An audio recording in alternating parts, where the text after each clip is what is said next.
안녕하세요. 여러분의 치과 대통령 치통령 홍성환입니다. 국내에 탄산수 시장이 어마어마하게 커졌다고 하죠. 2010년 초반부터 급격한 성장을 보이면서 특히 2010년 약 30억 원 규모에서 2020년에는 약 1064억 원으로 10년 만에 30배 정도 성장한 것으로 나타났습니다. 그러나 최근 몇 년간은 성장세가 좀 둔화되거나 일부 감소하는 추세를 보이고 있는데요. 이는 제로 칼로리의 탄산음료 등 대체 음료의 인기가 상승하면서 탄산수의 수요에 영향을 미친 것으로 보입니다. 그래도 또 최근 자료를 보면 무향탄산수는 약 550억 원의 규모, 가향탄산수는 약 1900억 원의 시장 규모를 나타내고 있다니까요. 이 탄산수의 인기는 정말 어마어마한 것 같습니다. 그럼 제로 칼로리 탄산음료는 얼마나 시장이 크길래 탄산수가 주춤하나 봤더니 제로 음료의 시장 규모는 약 1조 정도가 되더라고요. 정말 제로의 인기는 대단한 것 같습니다. 이렇게 많이 마시는 탄산수가 몸에 좋다는 얘기도 많아서 건강을 위해서 탄산음료보다는 탄산수를 드시는 분들도 많으시죠. 하지만 탄산수도 치아 건강에 해롭다는 소문을 들어보셨나요? 탄산수가 치아를 부식시킨다고 하는데 과연 사실일까요? 오늘 과학적인 근거와 함께 탄산수와 치아 건강의 관계를 정확히 짚어보도록 하겠습니다.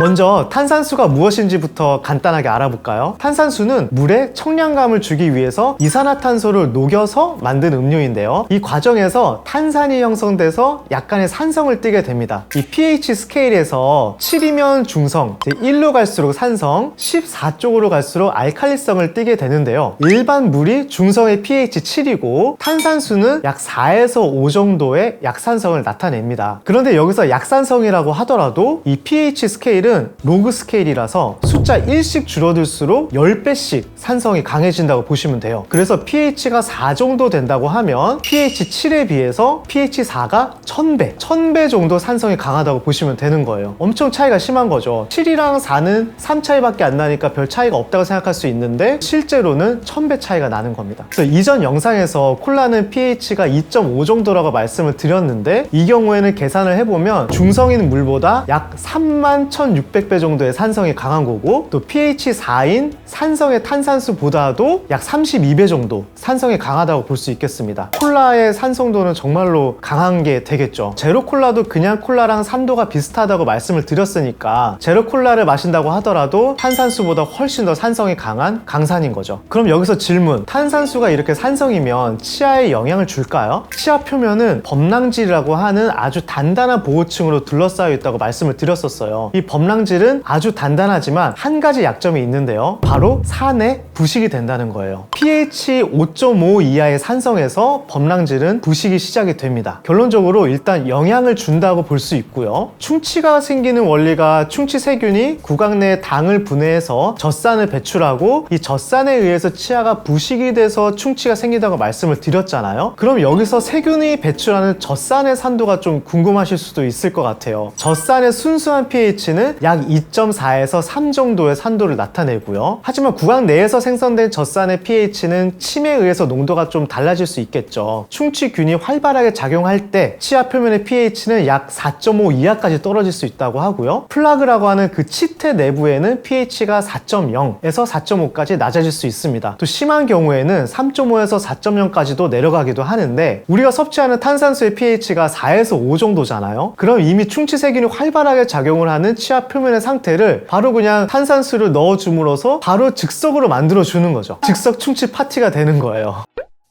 사실 우리가 아무런 향이 없는 무향의 일반 탄산수는 맛이 없으니까 레몬이나 오렌지, 라임, 사과, 포도, 복숭아 등의 향이 추가된 탄산수를 더 찾게 되잖아요. 그래서 제가 여기 옆에 이렇게 탄산수를 좀 준비를 해봤는데 요거는 무향 탄산수고요. 방금 제가 말씀드린 게 요런 가향 탄산수입니다. 요거는 라임 향이 적혀 있거든요. 좀 더 맛을 내기 위해서 이렇게 향이 추가된 탄산수를 좀 더 찾게 되는데 이런 가향 탄산수에는 그런 향을 내기 위해서 구연산이라고 하는 레몬산이나 사과산, 아스코르브산 등의 산미료가 더 추가가 되기 때문에 pH는 3.5 정도로 더 떨어지게 돼요. 자, 한번 볼까요? 네, 여기는 이제 정제수에 이산화탄소, 천연향료, 라임향과 또 레몬향이 들어가 있네요. 이렇게 향을 추가를 하게 되면 결국에는 산도가 떨어질 수밖에 없거든요. 그럼 제가 무향탄산수를 한번 볼게요. 무향탄산수는 다른 성분이 적혀 있지 않습니다. 그냥 일반 물에 이산화탄소만 들어있는 거라 물이 99.4%고 탄산가스가 0.6%, 진짜 진짜 물이랑 이산화탄소만 들어있는 그냥 100% 물이네요. 하지만 이산화탄소가 들어있기 때문에 산성을 띠게 되는 거죠. 우리가 탄산수를 고르다 보면은 탄산수가 있는 브랜드에서 제로로 또 이제 나와 있는 음료들이 있잖아요. 이 제품을 제가 한번 사봤는데 이것도 그냥 탄산수겠거니 하고서는 향이 조금 첨가됐나 보다 하고서는 제가 한번 구매를 해봤는데 성분표를 보니까 물론 향 때문에 이제 구연산 같은 것도 들어있고요. 오렌지 주스 농축액도 들어있고 일단 수크랄로스가 들어있습니다. 그리고 아세설판 칼륨, 이건 이제 설탕을 대체하는 대체당이잖아요. 그냥 가양 탄산수와는 좀 다른 것 같아요. 이거는 가양 탄산수가 아니라 대체당까지 들어있고 향이 첨가되어 있지만 그게 좀 더 많이 첨가돼서 제로 환타의 다른 브랜드 버전 뭐 그런 식으로 생각할 수 있을 것 같아요. 탄산수를 고르시는데 제로가 써있다, 제로 탄산음료라고 생각하시면 될 것 같고, 그냥 가양 탄산수 같은 거는 이런 식으로 제로라고 그렇게 써있을 이유가 없어요. 대체당이 들어있거나 그런 건 아니기 때문에 탄산수에다가 이렇게 향 이름만 적혀 있고 그렇게 되어 있는 거를 고르시면 될 것 같긴 해요. 탄산수로 생각하고 봤는데 제로 슈거 이렇게 되어 있는 거는 탄산음료로 그냥 생각하시면 될 것 같습니다.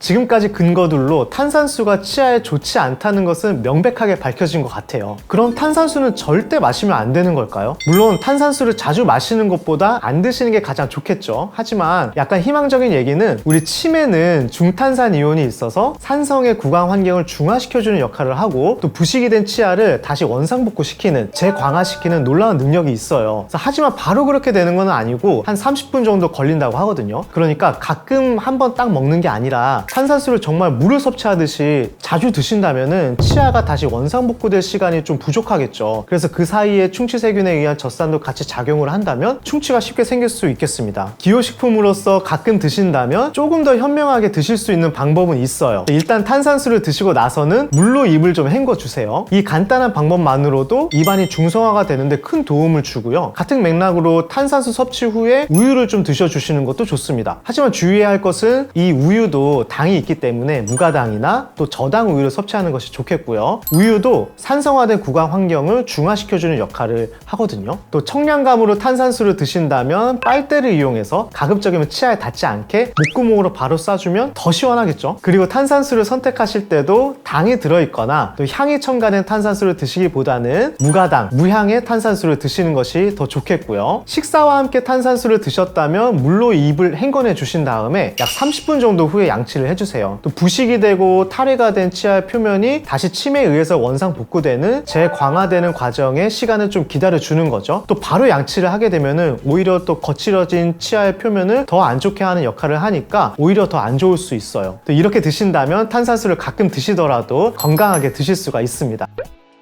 번외 질문들로 탄산수랑 배랑 같이 먹으면 좋다던데요 라고 하는데, 제가 찾아보니까 배의 pH도 한 4 정도 되더라고요. 그리고 당까지 들어있어서 불난데 부채질하는 격이 될 것 같고요. 탄산수의 부작용을 좀 중화시켜주기 위해서 배도 같이 먹는다라는 것은 제가 봤을 때는 별로 도움이 되지 않는 얘기 같아요.